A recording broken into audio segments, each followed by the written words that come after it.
Hi, I'm Dr. Ho, the founding director of the CSUN Autonomy Research Center for STEAM or ARCS. Projects are at the heart of our center, and this year we had over 30. A student fellow leads every project, teaming with other students, faculty, and collaborators from NASA or industry. Let's see what our team has achieved this year.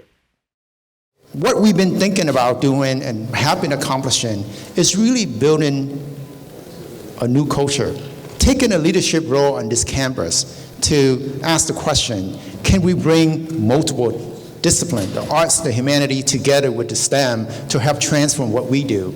So we started out with 10, before we have arts, we have about 2 or 3 research projects related to NASA every year. And now with arts, we grew from 10 projects in year 1 to 34 projects by the end of year 4.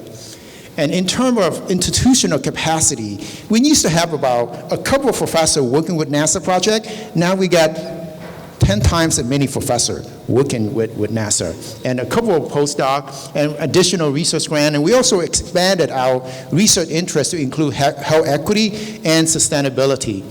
And one of the really big initiatives that we are thinking about just in the concept phase for the future is the STEAM bubble, and I will talk about that in a second through a feasibility study that we completed with JPL, who recommended, well, it's important to have some capability to support some of the future NASA mission. And in terms of the student workforce, the fundamental mission of ARC is to help transform the lives of the underserved, underrepresented students. So let me just share just some of the few accomplishments of our faculty, student, and our center. In the last 4 years or so, we have put more than 50 students at NASA for internship right through COVID. We did virtual internship.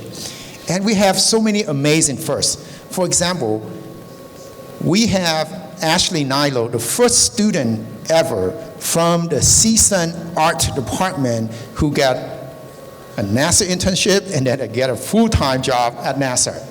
That's a major breakthrough for our institution. We got Kendall Tucker, first student from anthropology department, getting a NASA internship. We got Kiana Samoy, became the first student from business analytics program who got an internship and then a full-time job at NASA. So we got so many of these breakthroughs that we traditionally don't have.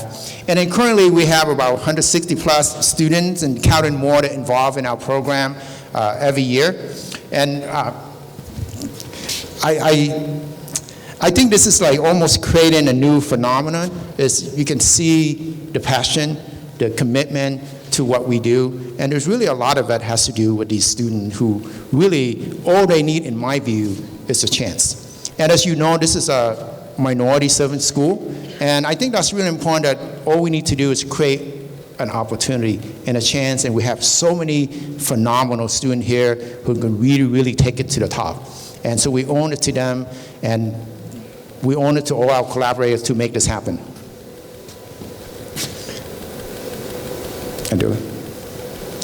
And so what's next for us? Well, because of the success that we have with the NASA internship, we now have set a new goal, a new ambition, or you can think of a dream.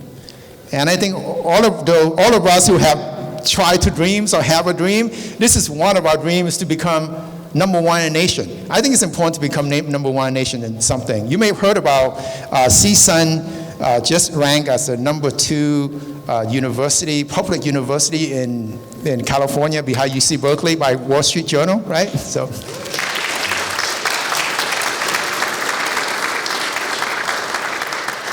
we are very inspired with that ranking, and we want to go for #1 in something. And that #1 something, we're thinking maybe we can grow our program to 100 students doing internship at NASA per year. That would break the record, and that would really do something unprecedented at this institution. And in order to do that, we just established some of the ways to think about how can we scale up, how can we go viral. And one of the ideas that we've been implementing, and we just started it this past semester, it's been really phenomenal. It's called the NASA Internship Fishing Rod Program. I'm sure all of you heard the cliche that give someone a fish, they'll eat in a day. But if you give them a fishing rod and you teach them how to fish, what happens? you can feed them for a lifetime, right? And we believe one of the best fishing rod that you can ever give a student is this NASA internship. It's that ability to write a paper with their name right next to a very famous NASA scientist. These are the things that we strive to do. So this is a program in which, donors basically give us a minimum of $100, and we put this $100 into a pot. Once we get enough money, we send one student to NASA. And this past semester, as part of the university fundraising day in March, we started this, and we raised enough money to send one student.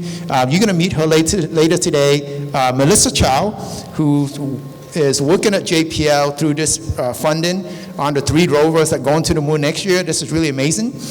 But this internship program, the other component that I cannot talk about enough is what I think this is not. You hear the phrase state-of-the-art technology. This is state-of-the-heart technology. So why am I saying heart?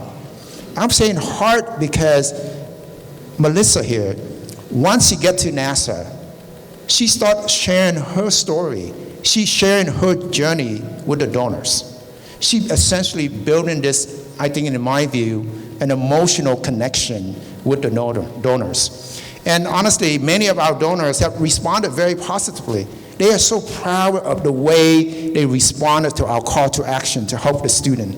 And now they spread in words to their friends, and they even make their children donate. You know who I'm talking about? So this is just so touching, so impactful. And I know it's a lofty goal, right? 100 students going to NASA from CSUN, from a minority serving school, non-research school, but I think we can do it.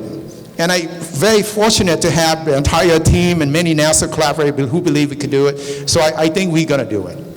So this is really amazing. Let me talk next about our next initiative. So one of the really benefits of working with JPL, as you know, JPL motto is dare the mighty thing, right? So what is it that ARCS can do to dare the mighty thing? And really through this working in action with JPL, we have identified a need for a space that we can test these rovers. One of these rovers that you see over there, I hope you have a chance to visit later, led by Dr. J.P. Delacroix, that go into the moon next year. We want to have a facility so we can collaborate, and we have Martian lunar surfaces in a space that is about the size of a football stadium that can house, can test, can work with these rovers. But the most significant and really amazing is NASA essentially said, we want to have a facility so that the underserved, underrepresented student can have first-hand experience with autonomy research, unprecedented. And this is a facility that essentially will help elevate our region, our school, our faculty, our students.